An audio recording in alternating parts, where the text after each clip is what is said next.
Some months ago, there was a huge power outage in my country, which essentially left us with no electricity for almost a full day. This means that every house, every school, every facility had no electricity. And instead of cowering in our houses in fear of the upcoming apocalypse, which is what I would thought would happen, because it was such a beautiful, sunny, warm day, everyone just left to the streets, and there we were, neighbors that had never spoken to each other, chilling, hanging out, and the parks were filled with children playing, and the streets were full of life and people. And this happened because out of 7, we were disconnected, but from the internet and from our work and from electricity. All it took was a power outage for us to remember what it was like to just be with people when you have nothing else to do. And I remember talking to people after that, in the aftermath, and them telling me that I had forgotten what it was like to be disconnected from the internet and from technology.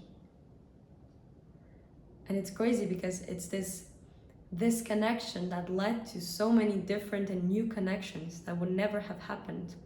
This to me is a wonderful analogy to the state of the world today. We have never been so prosperous. We have a huge abundance in resources, in technology, in everything.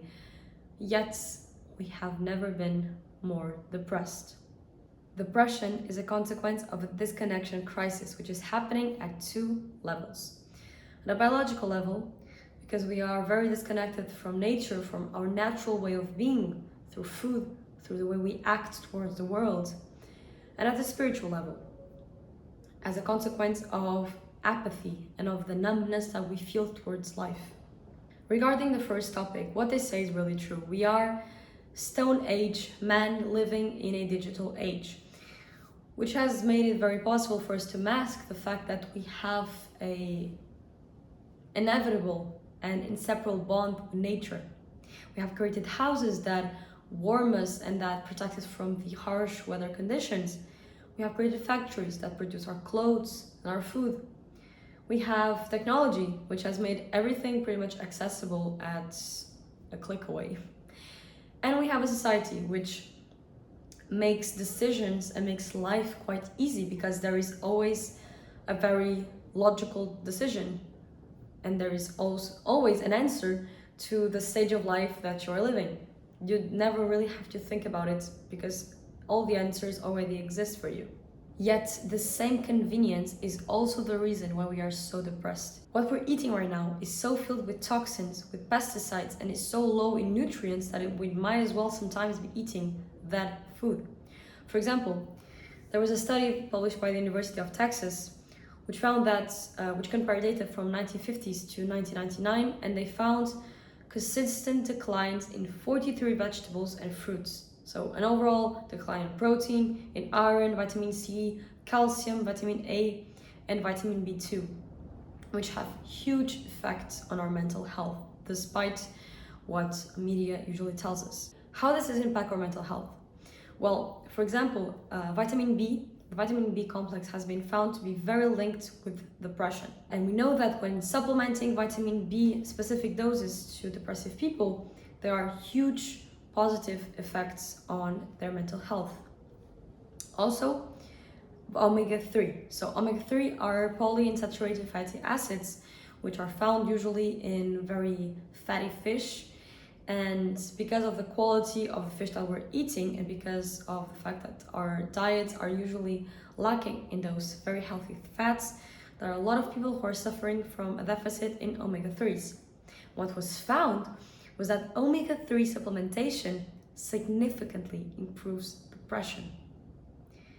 Sometimes it completely heals depression. Another factor was the quality and the quantity of the carbs in your diet. It was found that depression is linked to insulin resistance. So first, diabetic type 2 people more specifically, have more prevalence of depression than any other group. That was one of the first clues that we had. And other than that, it was found that a ketogenic diet, specifically a medical ketogenic diet, significantly improves the depression symptoms, sometimes to the point where they completely heal depressive people. This is why depression has now started to be referred as a third type of diabetes, a consequence of inflammation, which is a consequence of the diet and the lifestyle that we have. Finally, since we switched to a life mostly indoors, there have been huge decreases in the vitamin D levels in people. Vitamin D is a hormone that is produced when the sun comes in contact with the skin, and it has huge roles, but notably at the level of the mood. At least 50% of people in the world, 50%, have some form of insufficiency of vitamin D. And it was shown that one of the easiest ways to sometimes treat depression is through vitamin D supplementation. Therefore, depression is not caused by a chemical imbalance in the brain, by low serotonin, even though what media is trying to push on us. There might be a biological imbalance for sure, and it may even cause depression, but it is not due to this broken brain theory. Because of this, due to my scientific background, I have done a lot of bibliographical research on this, and I have compiled all the biological reasons why someone might be depressed, and I have created this protocol which I believe will definitely improve the mood of the people that do it. Because of that, I'm now looking for volunteers that want to try it out, because this is going to be part of a larger study, but for now I'm conducting a pilot study. And for this, I need you, people who are looking to boost their mood, especially if you have depression, but even if you don't, I'm looking for people who want to try this. It is natural, it is free, and you'll have my assistance throughout. So if you're interested, leave a comment down below so that I can tell you the details and all of that. So this was for the biological level. But for the spiritual level, we are facing a numbness crisis.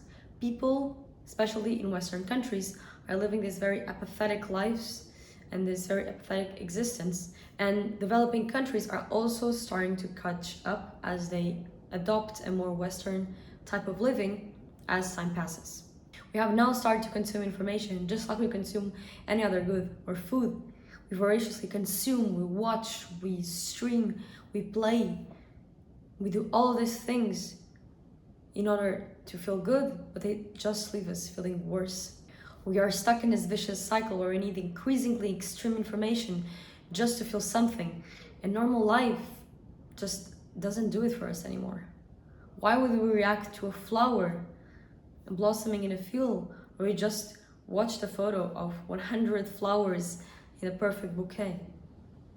We are stuck and oscillating between these very high highs where we see these people and with these videos and their life is so engaging and so much more interesting than us, and it makes us feel so good. It feels as if we're living vicariously through them. And then we're seeing this very lows, and we see all the misery in the world from the other side of the planet, and we feel this impotence, this powerlessness, and this variation of high and low and high and low just in the end leaves us numb. Because if we're used to information that is this extreme, how can we react to what surrounds us, to the normality of life? And of course, the companies who are behind this, YouTube, Instagram, TikTok, all of that, they know how to sell us these things. They know how to target our insecurities, because our insecurities are the biggest selling points. They know how to sell convenience and happiness and even suffering that will make them more money. They know how to do all of that simply at one click away. They understand that attention is the most valuable asset these days. That if they capture your attention, they capture your money, your intelligence, and your energy. So what happens? Well, life becomes very boring, because the best way to keep you using this is by making your life feel very uninteresting. If your life feels uninteresting, then this is going to feel so much more interesting. And if this feels so much more interesting, then your life is going to be a lot less interesting. Going back to the blackout example that I gave in the beginning, we are more connected than ever. We have never been so connected. Yet, we have never been so disconnected from each other, from who we are. Depression is nothing more than a disconnection from who we are biologically, who we are as part of nature, and also who we are as spiritual beings, who we are as people that need each other to connect, and we need human connections to exist. We only exist to the extent where the others, with the surrounding world, can see us. We are nothing more than that. And all of these companies are trying to convince us that we are perfectly fine on our own, that we are totally independent creatures, that if we have the internet connections, that if we can order food at our houses, and if we don't never have to move from our houses, we are perfectly fine. And that is completely bullshit, because we need to feel useful. We need to feel like we belong to something in order to feel good about ourselves, in order to have meaning in life. The good news is that desensitization can be reversed as soon as the stimulation stops. Let this be a sign for you to reflect on your screen usage, on how much time you spend doing absolutely nothing. Maybe meditating would be a good practice for you. Maybe just spending some time in silence doing absolutely nothing would be good for you as well. Maybe reconnecting with some people that you have lost some contact with. Don't forget that your attention is the most precious thing that you have today, and where you choose to spend it literally determines the course of your life. So don't let it go to waste. Grab it like it's the most precious thing that you have in life, because it is. My brother has put Stevie Ray Vaughan for the ending, so I'm accepting that.